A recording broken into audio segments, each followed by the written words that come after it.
Hi, my name is Karen. I'm one of the educators here at Montavilla Sewing Center, and today we're going to talk about the Viking Emerald 116.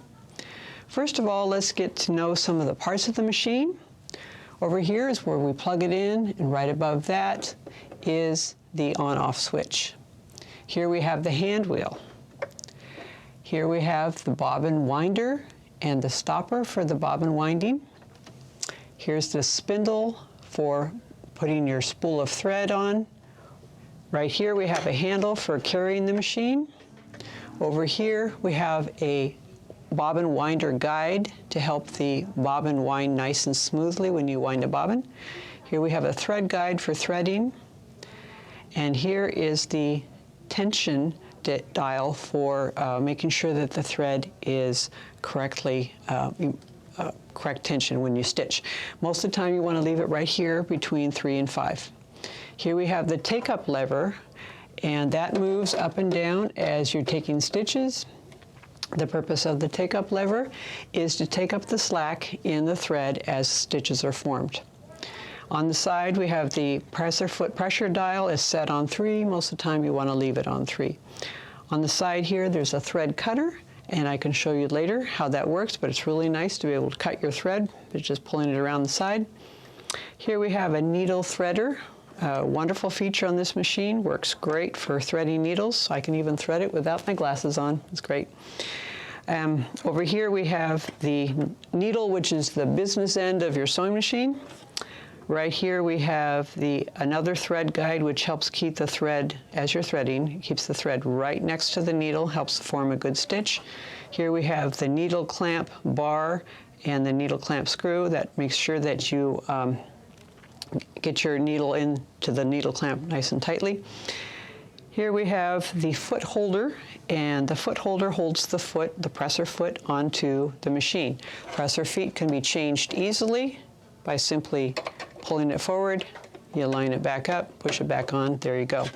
Underneath the presser foot are the feed dogs, and the feed dogs are what pull your fabric along as you're sewing. Then we have the needle plate with guide markings on it to help you make a nice, straight, even seam allowance. For those of you who don't know, the seam allowance is the distance between the edge of your fabric and your seam line. Here we have the bobbin area, and you move this little latch this way to take off the lid, the cover, and you can take out your bobbin, put it back in, put the cover back on. And it also has markings for seam allowance, as well as a little diagram showing you the correct way to put in your bobbin. Okay, so over here we have these 3 dials and the reverse lever. Now the reverse lever is what you push down to make your stitching go backwards, and that way it seals and locks the ends of your stitches. Kind of like tying a knot. When you're hand sewing, you want to secure the ends of your seam by using your back stitch when you're sewing with a sewing machine. Up here we have a stitch width dial, and you can see this little picture here. It looks like a zigzag getting narrower or wider depending on where you have this. Now stitch width applies to any stitch that has width. If you're having just a straight stitch, then this applies to the needle position. So if you look over here, you can see how the needle moves to the left when I have the dial set on 0, and to the center when I have it on 5. Most of the time you want your stitch width on 5. That'll give you the center needle position, which will give you an accurate, for instance, 5/8 inch seam allowance. If you have this on 0, it's not going to give you an accurate 5/8, it's something else. Also, if you were to do a zigzag and you have this starting out on 0, it would just stitch in a straight line. It's not going to give you a zigzag. So as a default setting, let's leave this on 5 for now. Here we have the stitch selector dial, and it has numbers on it, as well as the area for doing buttonholes. These numbers correspond to these numbers up here on the faceplate, on the cover, and the picture that corresponds with the number is the stitch you will get. These are in orange, maybe a little hard to see, but down here you can see the white ones pretty easily. The white stitches are available with a different setting on this knob here, which we'll go on to right now. So first of all, this is your stitch length dial. This affects what the feed dogs do. So a larger number is going to give you a larger stitch. So like if you wanted to baste something. Basting is where you have long stitches that are easy to pull out. Most of the time you want to have your regular straight stitching here on 2.5, between 2 and 3.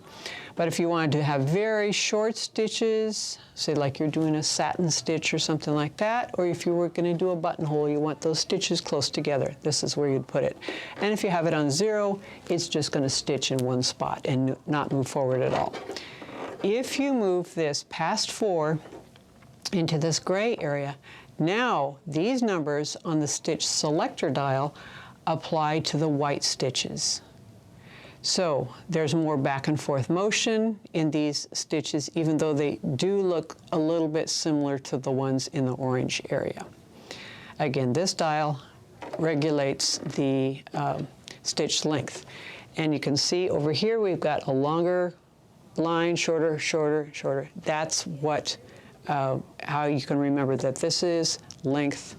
This little zigzag has to do with width. This is your selector knob.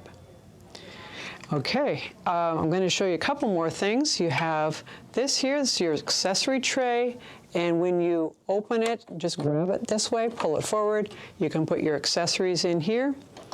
This comes off, gives you what's called the free arm. The free arm is for sewing things that are in the round. Say, for instance, you were going to do a hem on a pant leg or something like that. You could put that pant leg around here and sew it nice and evenly. Most of the time you want to leave your accessory tray on because that's going to give you more support for your sewing. In the back here we also have a knob for lowering your feed dogs if you're going to do free motion sewing. That is a lever for that. Okay, I'll put that back on there, and I think we're done with that part.